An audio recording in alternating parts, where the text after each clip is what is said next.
Okay, so connecting a dial or knob.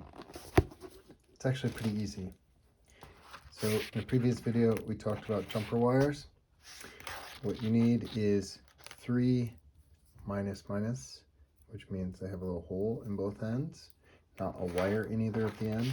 And I grabbed red, yellow, and black because it matches the wires on the knob. It doesn't really matter what the color codes are as long as you keep them straight in your head.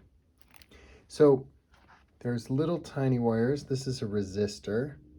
You need that to make the dial work correctly. Then there's 3 volts and there's ground.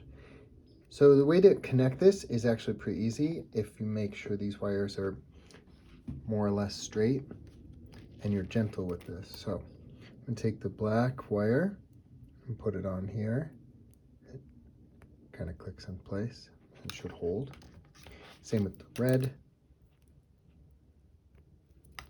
Same with the yellow.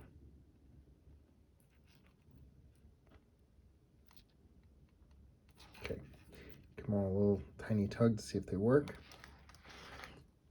What you can do, just to make sure it stays together, is a little electrical tape. Wrap a couple turns around that just to keep it together.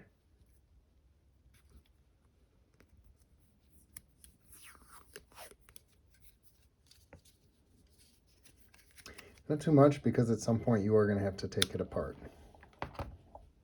You just want to cover up that wire part right there, most importantly.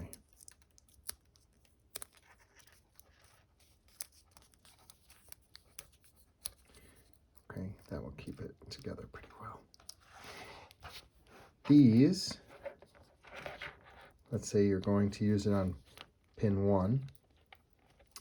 Connect yellow to the pin number, which is 1. Red to the V, voltage, positive, and black to the ground. It should look like that when you're done.